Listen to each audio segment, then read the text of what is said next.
बहू। चाइनीज बहू हमारी याद तो है ना आपको? भूले तो नहीं ना? हाँ भाई, थोड़ी देर में ही सही, लेकिन चाइनीज बहू की कहानी आ ही गई। क्या हो रहा है ये देश में? चाइना ने तो आतंक ही मचा रखा है। अरे क्या हो गया? क्यों चाइना को कोसता रहता है? भूल मत, तेरी ससुराल चाइना की ही है। हाँ माँ, पर ये देखना, लड़ाई झगड़े, ये बीमारी, ऊपर से ये देश कितना चालाक है। अंदर न जाने क्या क्या करता रहता है। तभी अंदर से बहू के चिल्लाने की आवाज आती है। अरे क्या हो गया बहू? क्यों चिल्ला रही है? माँ जी, ये देखिए, ये रूस ने यूक्रेन की हालत क्या कर दी है। ऊपर से चाइना में दोबारा लॉकडाउन लग गया है। माँ जी, अब क्या किया जाए? अरे तो तुम लोगों को क्या परेशानी हो रही है? मैं तो यही नहीं समझ पा रही हूँ। वो क्या है ना माँ, हम लोग चाइना जाने की सोच रहे थे। सांगसू के भाई की शादी है। तो क्या? अरे कौन सा उन लोगों के यहाँ भाई घोड़ी चढ़ता है जो बहन काजल लगाकर नेक लगी?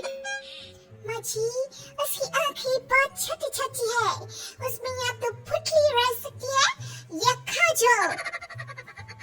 साले की पुतली निकाल कर काजल लगा दो, अंधा कहीं का। क्या क्या बोले तुम मेरे भाई के बारे में?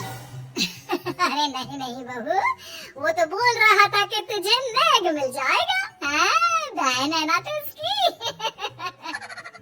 नहीं नहीं माँ जी, मैं सब समझती, ये मेरे भाई का मजाक बनाते रहती। कितना सीधा है मेरा भाई, बिल्कुल छिपकली जैसा। नहीं नहीं बहू, सीधा गाय जैसा होता है। सही पकड़ी है माँ जी। हाँ, तो मेरे भाई की शादी है, मैं चाइना जरूर जाऊंगी। तभी पड़ोसन आ जाती है। अरे नहीं नहीं बहू, तू कहीं ना जा, हम लोगों का मन कैसे लगेगा तेरे बिना। ले बहू, तेरे भाई के लिए ये शॉल रख ले, हमारी तरफ से गिफ्ट कर देना।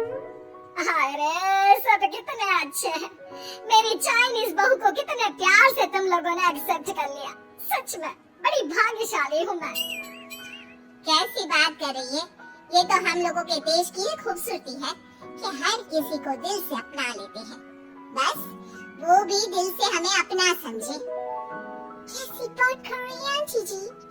मेरे लिए आप सब सासू माँ जैसी ही हैं। मुझे भारत बहुत अच्छा लगता है, ये सबसे अच्छा देश है। मेरा भारत महान। वैसे भी लड़की की शादी जहाँ होती है वो तो वहीं की हो जाती है ना? जी तेरे बहू सही बोल रही है। औरत तो होती ही पानी की तरह है, जो जहाँ जैसे रखे वैसे ही शेप ले लेती है। आंटी जी, ये थोड़ा सा ज्यादा हो गया, समझ नहीं आया। नो प्रॉब्लम, मैं चाय बना कर लाती हूँ।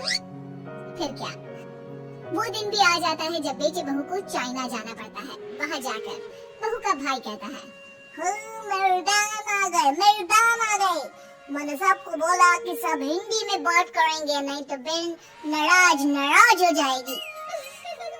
थैंक्स बॉय, हिंदी मेरी भाषा है। आप मुझे उसमें बात करना अच्छा लगता है। अपने जीजा जी से मिलो। ओ बहन, तुम अंदर चलो। सभी बहू को अंदर लेकर चले जाते हैं, लेकिन सांगसू का पति वो तो बेचारा चाइना के ससुराल के आंगन में अकेला खड़ा रहता है। काफी देर तक जब कोई उसे नहीं पूछता तो वो माँ को घर पर फोन करता है। हाँ बेटा, पहुँच गए ना कुशल मंगल? हाँ माँ, लेकिन सांगसू पता नहीं कहाँ है। वो तो अंदर गई है, तब से बाहर आई ही नहीं। अरे कैसे बात कर रहा है?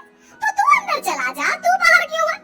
अरे दामाद है तुम वहाँ का, उन लोगों ने तुझे बिठाया, चाय पानी कुछ नहीं पूछा? नहीं ना माँ। तभी सामने से सांगसू आती है। आप अभी तक तैयार नहीं हुए और ये बैग लेकर क्यों कमरे से बाहर आए? इसे वहीं रख देती। कमरा? कौन सा कमरा? अरे कैसी बात कर रही हो? जब से तुम अंदर गई हो मैं बाहर ही तो खड़ा हूँ। बहू को बहुत हैरानी होती है और गुस्सा भी आता है। तभी उसका भाई और माँ आ जाते हैं। अरे सांगसू, अंदर खाना क्या है? पहले ये बताओ कि मेरे पति को किसी ने खाना या पानी क्यों नहीं पूछा? वो भारत से ससुराल पहली बार आया है, वो भी मेरे कहने पर। उनकी इज्जत क्यों नहीं की?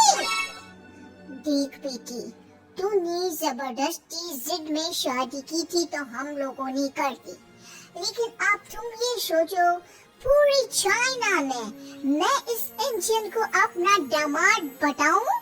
So sorry। हाँ संगसू, और तुम भी चुप रहना, नहीं तो वो लोग मेरी शादी तोड़ देंगे। ओह, ऐसी बात है। कोई बात नहीं, मैं बाहर होटल में रह लेता हूँ, तुम वही करो जो ये लोग चाहते हैं। कैसी बात कर रहे हो? शादी के बाद पति जैसा भी हो, जो भी हो, पति होता है।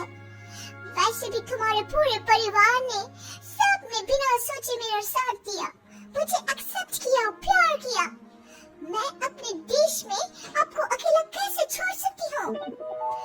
ये हिंदी फिल्म का ड्रामा बंद करो, मैं अब ये बर्दाश्त नहीं करूँगी। चुपचाप अंदर चलो, नहीं तो ये शादी वादी यहीं खत्म करके इसे अकेले ही इंडिया जाना पड़ेगा। कैसी बात कर रही है अम्मा? ये मेरे पति है नहीं था। हम लोगों ने यहाँ वकील को बुला लिया है, जिसके बाद अब तेरा तलाक करा के हम यहाँ के चाइनीज लड़के से तेरी शादी करा देंगे। अरे कैसी बात कर रहे हो? हम तो यहाँ तुम्हारी शादी के लिए आए थे। नहीं नहीं, मैं सांसू के बिना नहीं रह सकता हूँ।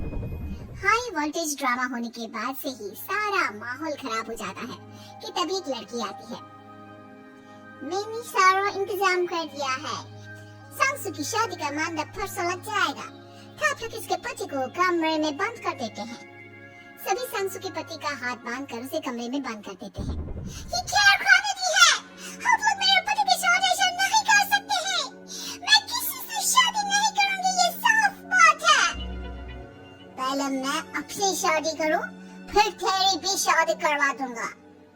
सब कुछ तय हो जाता है, भाई की शादी हो जाती है। फिर वो दिन भी आ जाता है जब सांसू की शादी वो लोग जबरदस्ती करने के लिए उसे मंडप पर ले जाते हैं। ऐसा मत करो, ये मेरी बीवी है। मैं किसी से शादी नहीं करूंगी। कैसे नहीं करेगी शादी? शादी तो तेरा बाप भी करेगा। हो, मैं करूंगा शादी। प्लीज कोई मेरी शादी किसी अच्छा औरत से करवा दे।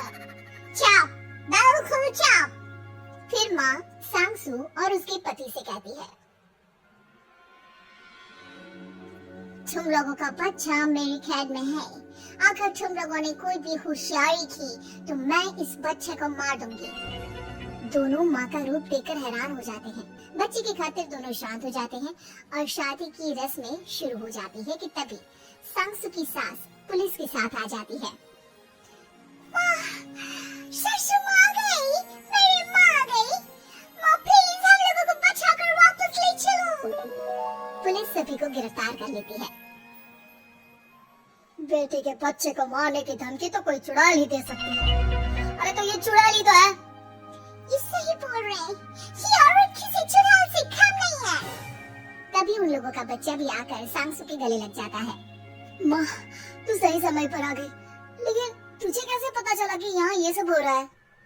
बेटा, ये चाइनीज लोग ना होते ही धोखेबाज हैं। इन लोगों पर मुझे भरोसा नहीं था, इसलिए मैंने तेरे फोन को हमेशा के लिए मेरे फोन से अटैच कर दिया था, जिससे तेरे आसपास होने वाली सारी बात मैं सुनती रहूं। उस दिन भी मेरी तेरी बात हो रही थी तो तेरा फोन ऑन था, मैं सब समझ गई थी। मुझे माफ कर दो।